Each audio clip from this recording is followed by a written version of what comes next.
So this South African lady came out to speak about her abusive relationship with a Nigerian man. So she's basically calling out a Nigerian man for being abusive in their relationship. First of all, sister, I'm sorry that you went through that. Nobody deserves to go through such. We condemn any sort of abuse. We are Nigerian men. We are Nigerians. We take care of our women. We protect and provide. We don't abuse our women. This is not who we are. So we condemn it, okay? Oga, now they don't call you out. They've called you out. You need to come out and clear your name. You need to come out and tell your own side of the story. Of course, we know there's always two sides to every story. You need to come out and tell us what happened. If not, we are going to assume that you are just an abuser. You need to come out and clear your name. And my sister, according to you, you left this abusive relationship, but then you came back. Why? Like you left, you packed your bag and left this relationship, but then you came back. Why? Why did you do that? Why? I'm not even trying to judge you. I know it's very difficult to leave any abusive relationship. It's very difficult.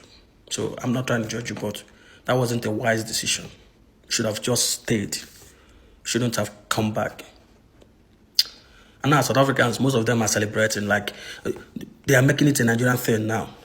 This is not who we are as a Nigerian. We are loving, we love our women, we protect them, we provide for them, we care for them. We are not abusive. We are not abusive compared to South African men. Nigerian man can, at least you will live with your life. You will live with your life to tell the story. South African man will unalive you. Everybody knows that.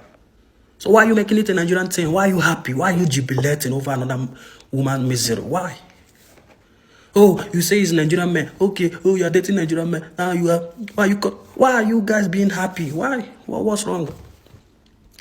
There are abusive men everywhere. Abusive women everywhere. Every country, every continent, every demography. Why?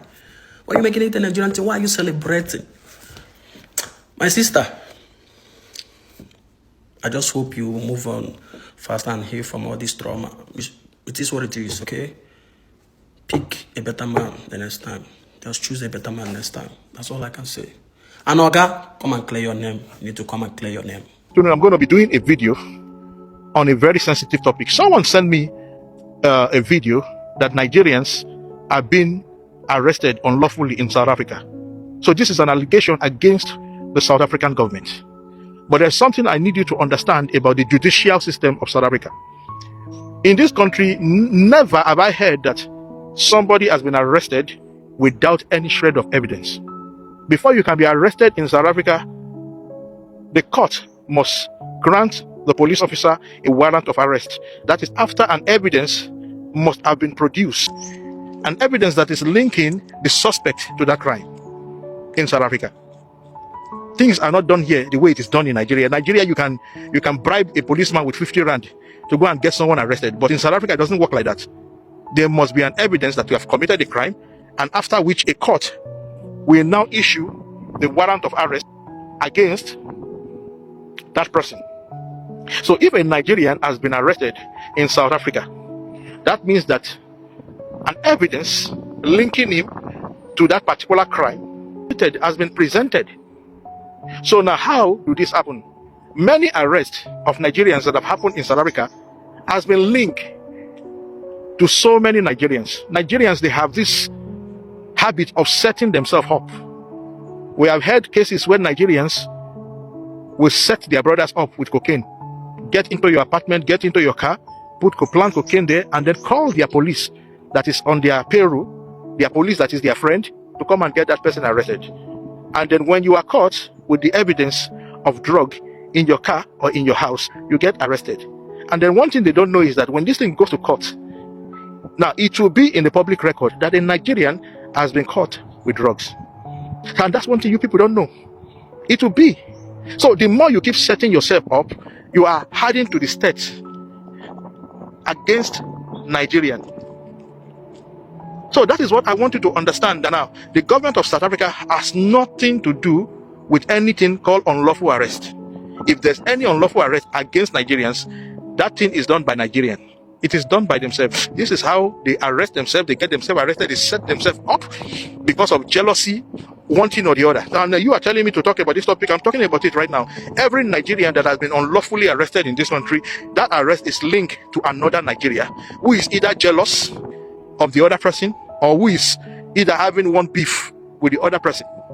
So they are doing themselves. Every bad thing that happens to every Nigeria in every country is of their own making. No Nigeria is a victim. In South Africa, you will never be arrested without any shred of evidence. And if an evidence has been produced that led to that arrest, it means that somebody planted it there, and which is a Nigerian. In South Africa here, no one kills Nigerian more than Nigerian. You see the way they kill them, they gun themselves down, they shoot themselves, kill themselves in this place. Anyhow, and no one talks about it. When that killing is involving the South African government, oh, it becomes a very big issue. So I think we Nigerians, we need to gather ourselves, we need to talk to ourselves. That is the truth. We are the architect of our own problem. Look at in Dubai, the same thing. Dubai was okay with Nigerians, with every other person, until some Nigerians came there in 2002 or thereabouts and started robbing the citizens in the ATM. And then before you know it, they stopped issuing visas for Nigerians. So stop playing victim about everything that has happened to you people. I shared a video some few weeks ago about a barrister from Nigeria that is working with SAPS to get Nigerians unlawfully arrested and then demanding for bribe for him to retract the docket before it gets to court. So every unlawful arrest on any Nigerian in this country is linked to another Nigerian. They can even do that to me just to shut me up. That is what they do. That is their own style. And as you are linking yourself to one crime or the other, as you are setting yourself up, you are contributing to the state against Nigerians.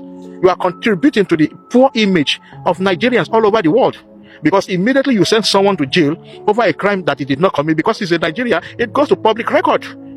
That is how it is. So stop blaming South African government. If the judicial system of this country is so cruel, that pastor called Omotoso that raped South Africans is not going to go scot-free.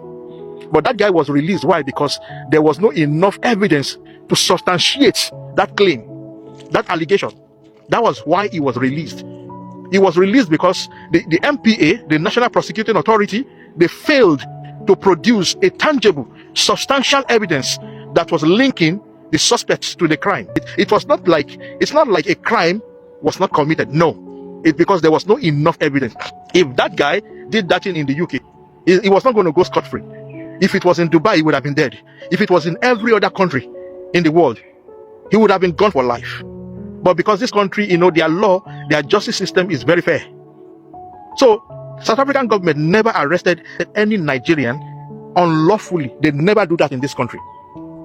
Just because they ate Nigerians. So, an evidence was produced before the arrest was made.